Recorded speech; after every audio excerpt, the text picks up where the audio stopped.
Here we go with another daily serving of analog 8-track tape goodness. It is Saturday, November the 30th, 2024. Welcome to the weekend show. Week in review. On Monday, we looked at the debut of Uriah Heep, also known as Very Heavy, Very Humble, with his rather grotesque album cover, released in January of 1970. Then we looked at the Super Hits, an Atlantic Records compilation released in 1967 and 68. 3 volumes of Sam and Dave, Aretha Franklin, Young Rascals, Vanilla Fudge. Great sounding audio on these ones.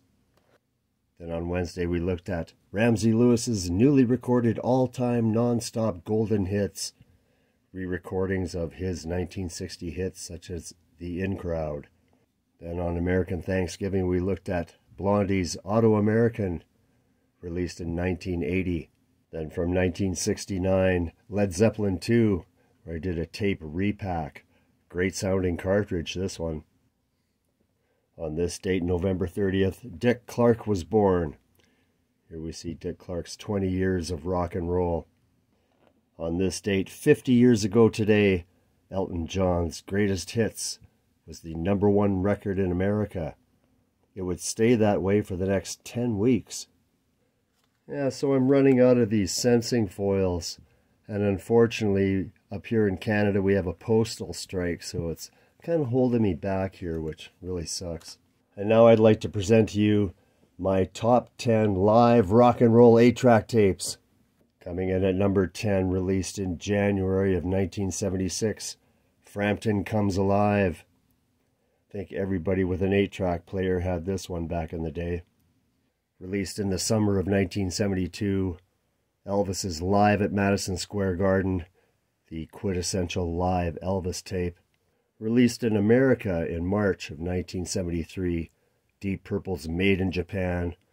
From Highway Star to Space Truckin', one of the great rock records of all time. This came out in May of 1978, Frank Marino and Mahogany Rush Live. Great blues rock and a great guitar album. Released in September of 1970, the Rolling Stones' Get Your Ya-Ya's Out, all their great hits from the late 60s.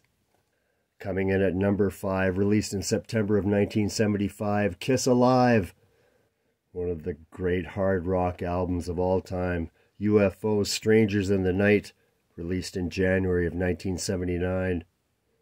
Coming in at number 3, Cheap Trick's Live at Budokan, the album that exploded them onto the scene, released in February of 1979.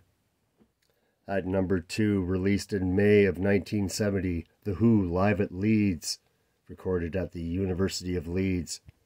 Looks like Jackie put her name on here and gave us a peace sign. And coming in at number 1, in my opinion, the best hard rock 8-track tape out there, Ted Nugent's Double Live Gonzo, released in January of 1978. You had Ted Nugent, Rob Grange, Cliff Davies, and Derek St. Holmes in perfect rock and roll synchronization to destroy the masses. Ted Nugent's Double Live Gonzo. That's all I've got for you today. Hope you enjoyed the weekend show, and have yourselves a great weekend, everybody.